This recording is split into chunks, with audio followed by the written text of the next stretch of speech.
Haryana वाईएम news and योजना Haryana YouTube channel पर आपका बहुत बहुत स्वागत है। उम्मीद आप सभी कामना करता हूँ आप सब भाई बहन ठीक होंगे, बेहतर होंगे। आज बुधवार 26 जुलाई 2023 हरियाणा सरकार 11 धमाके 15-15 हज़ार रुपये का तोहफा, सरकार धमाकेदार ऐलान। और भाई बुढ़ापा पेंशन का भी महाधमाका हुआ है। फैमिली आईडी, बीपीएल, अन्य सभी पर विस्तार से चर्चा करेंगे। चैनल सब्सक्राइब जरूर करें। हरियाणा फैमिली आईडी हो, हरियाणा बीपीएल राशन कार्ड हो, हरियाणा व केंद्र सरकार की छोटी बड़ी योजनाओं, हरियाणा व केंद्र का कुछ भी ऐसा हो जिसका लेना देना आपसे हो, सबसे पहले सबसे तेज सटीक व विश्वसनीय देता हूँ।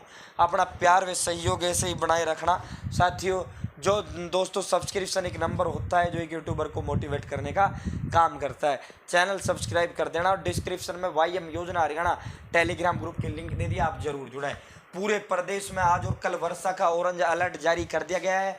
मौसम विभाग चौधरी चरण सिंह कृषि विश्वविद्यालय के द्वारा साथियों ये मौसम अलर्ट जारी किया गया है। आज और कल पूरे हरियाणा के 22 जिलों में भारी वर्षा का ऑरेंज अलर्ट जारी किया गया है। तेज हवा भी इसके साथ साथ चलने के आसार हैं। साथियों बाढ़ के गहरे जख्म भरने में समय लगेगा। अंबाला, कुरुक्षेत्र, यमुनानगर और पंचकुला को सबसे ज़्यादा नुकसान। पूरे प्रदेश में 12 जिलों को भारी क्षति। फतेहाबाद में बाढ़ से 4 लोगों की मौत। पंचकुला में 98 सड़कों को नुकसान, 30 करोड़ से ज़्यादा का नुकसान। अंबाला में 9 लोगों की मौत, 288 सड़कों को नुकसान। यमुनानगर में 696 प्रोजेक्ट प्रभावित। अंबाला वैज्ञानिक उपकरणों के निर्माताओं को 300 करोड़ रुपए का नुकसान। कुरुक्षेत्र में सबसे ज्यादा 2.31 लाख एकड़ फसल बर्बाद। करनाल में 4 की मौत, 40 करोड़ की सड़कें प्रभावित। कैथल में 120 प्रोजेक्ट को नुकसान। हरियाणा सरकार ने 500 करोड़ रुपए का नुकसान का आकलन जो है इससे किया है। बहुत बड़ा नुकसान प्रदेश स्तर ये इस पर देखने को मिला है।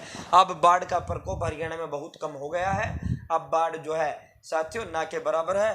भारी वर्षा अगर 1-2 दिन में ना हो तो ये जो बाढ़ का जो पानी आ गया था वो पानी भी धीरे धीरे सरकार ने, प्रशासन ने बेहतर इंतजाम इसको लेकर कर दिए हैं। साथियों सोने का जो भाव है 150 रुपये नीचे कल गिरा। 60,200 रुपये पर सोने बंद हुआ। 76,700 रुपये पर चांदी बंद हुई। 300 रुपये की भारी गिरावट जो है चांदी में देखने को मिली। दोबारा धान की रोपाई करने वाले किसानों को मिलेंगे 15,000 रुपये प्रति एकड़। ये सीएम साहब ने बड़ा महाधमाका किया है। मुआवजा 15,000 रुपये। दोबारा यदि कोई किसान धान बोता है और उसको 15,000 रुपये प्रति एकड़ देने का ऐलान कर दिया है। दोबारा रोपाई करने वाले किसान की फसलों का सर्वे और वेरिफिकेशन का जो कार्य है वो शुरू कर दिया गया है और 31 तक रिपोर्ट तैयार कर ली जाएगी। कुरुक्षेत्र जिले के भिवानी खेड़ा में 10 एकड़ जमीन पर फिर इन्होंने वो कहा है। प्रदेश में बाढ़ के पानी से 12 जिले प्रभावित। इनमें 6 जिले यमुना के साथ लगते और 6 जिले घग्गर के साथ लगने वाले जिले हैं। साथियों आगे चलते हैं। हरियाणा में धान की दोबारा रुपाई करने वाले किसानों को भी मिलेगा मुआवजा। 15,000 रुपये जो है सरकार ने देने का ऐलान यहाँ किया है। ये जो ऐलान है सीएम मनोहर लाल खट्टर ने कुरुक्षेत्र में कल बाढ़ प्रभावित इलाकों का दौरा कर रहे थे। साथ में विधायक थानेसर से सुभाष सुधा और रामकरण काला साहब से विधायक सीएम साहब के साथ थे। वहां सीएम साहब ने यह धमाका किया है।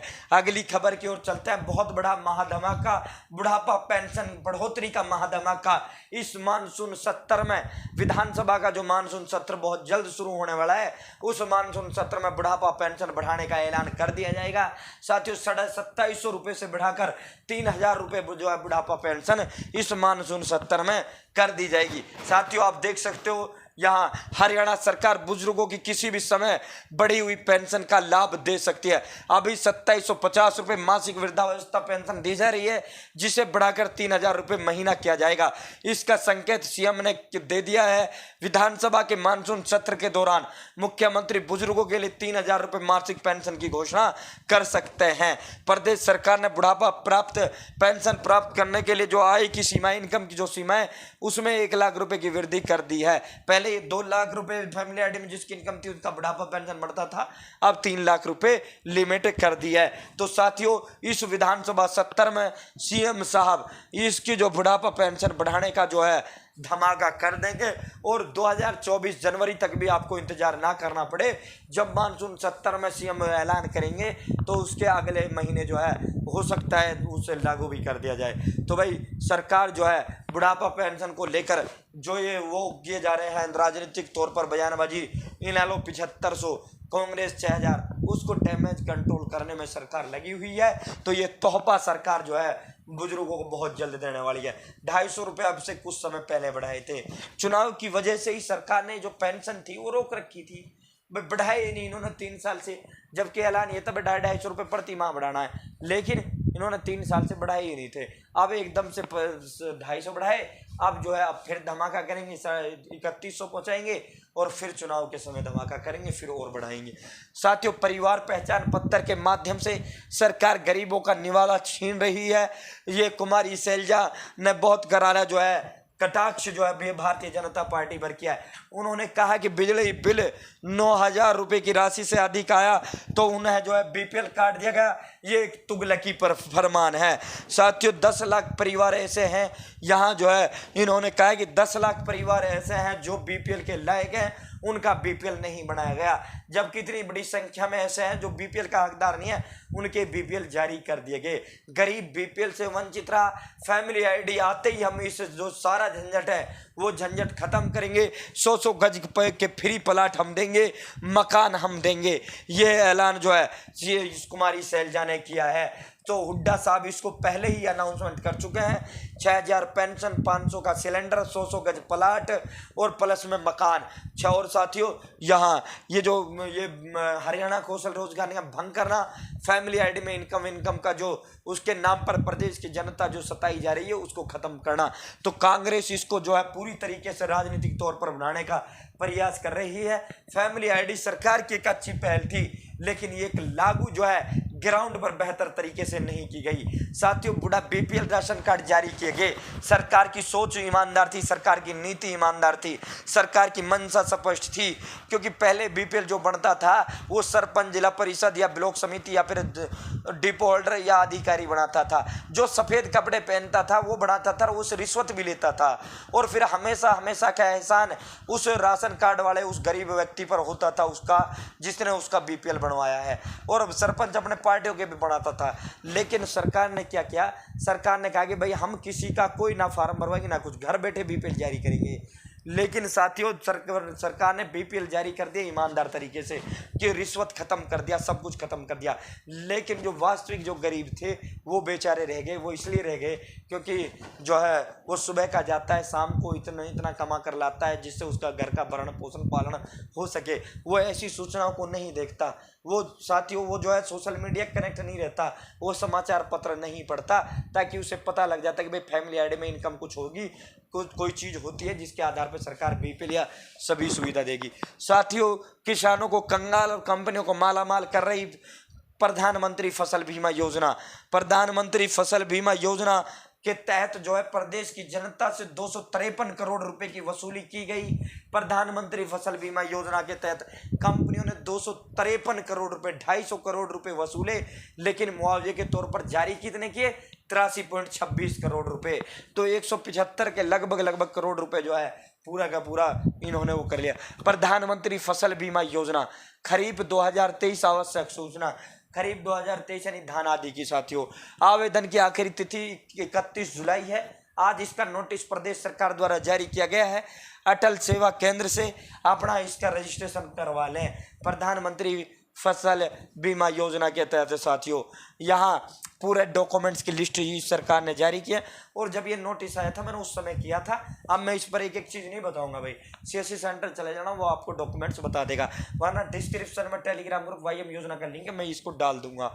यहाँ पूरे डॉक्यूमेंट्स की लिस्ट जारी कर दी है। जब ये आया था, जब स्पेशल वीडियो मैंने इस पर बनाई थी। क्लर्कों और सरकार के बीच आज फिर वार्ता। हड़ताल खत्म करवाने के बीच का जो रास्ता है वो संभव है। 19,900 इनको बेसिक वेतन मान है, ये 35,400 करने पे अड़े हुए हैं। आज जो है आज फिर एक बार फिर जो है इसको लेकर वार्ता होगी। नगर निगम आयुक्त और जिला नगर आयुक्तों को 50 लाख तक के कार्य कराने की प्रशासनिक शक्ति मिल गई है।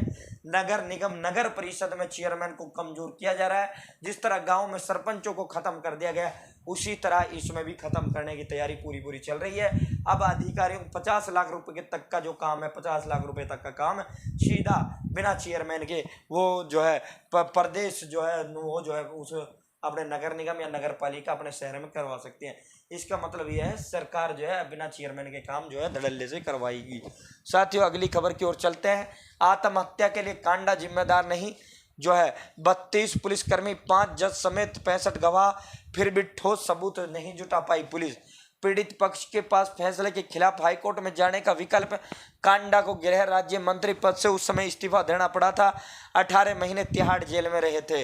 साफ साफ उस सुसाइड नोट में कांडा का नाम लिखा था और आज इसको बरी कर दिया गया। बरी किस लिए किया गया? क्योंकि ठोस सबूत सरकार ने नहीं जुटाई। और जबकि 32 पुलिसकर्मी गवाह थे, 5 जज इसमें गवाह थे, 65 गवाह टोटल थे, फिर भी जो है इसमें वो नहीं किए गए। सरकारी जो गवाह थे वो अमेरिका चले गए। गीतिका के माँ ने भी आत्महत्या कर ली, इसलिए बयान अमान्य हो गए। तो ये जो है बहुत बड़ा जो है आज ये इस दर्द से जो है ये परिवार गूंज रहा है। ये बहुत जो है बहुत गलत ये फैसला, बहुत ज़्यादा जो है प्रभावशाली व्यक्ति के पक्ष में फैसला दिया गया है। पूरा गवाहों को ख़त्म कर दिया गया, पूरा प्रेशर इसमें उसका रहा। ये बहुत निंदनीय है। मैं बहुत ज़्यादा पुलिस ने इसमें हो गया है। कोर्ट ने अपने उस पर सही किया है। पुलिस ने पूरा का पूरा केस ही खत्म कर दिया। हलोपा की पतंग की डोर को भाजपा की नज़र, विलय के कयास तेज। कांडा जल्द बुलाएंगे पार्टी की बैठक। वो सारा मामला सेट होता है, विलय भाजपा में कर देंगे, मामला खत्म, वो खत्म, पार्टी खत्म, अपना आपा बचा। साथियों, WFI चुनाव से दूर रहेंगे बृजभूषण और उनके बेटे। विश्व चैंपियनशिप के ट्रायल में हारने पर विनेश बजरंग का कट सकता है टिकट। तो साथियों, यहाँ ये जो है बजरंग और बृजभूषण और उसका बेटा इस चुनाव के उसमें बाहर रहेंगे।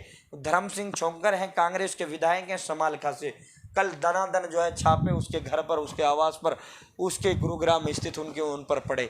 मिहिर भोज की प्रतिमा से गुर्जर शब्द हटाने के लिए राजपूत समाज ने हाईवे जाम किया। अम्बाड़ा सहारनपुर हाईवे पर पुतला फूंक कर जांच किया। तथ्यों की जांच, मिहिर भोज के जाति के विवाद खत्म करने की मांग। लंपी के बाद अब लंगड़ा बुखार भी आ गया। कैथल में 100 से ज़्यादा पशु बीमार। डॉक्टर बोले पशुओं में फैल रहा वायरल रोग। ये जो बाढ़ का जो कहर था, उसके बाद जो है बाढ़ का जब वो ख़त्म हो गया तो साथियों अब जब व्यक्तियों में जो है इंसानों में बीमारी फैली थी, अब पशुओं में बीमारी फैलनी शुरू हो चुकी है। बहुत बहुत धन्यवाद। जय हिंद, जय भारत, जय हरियाणा।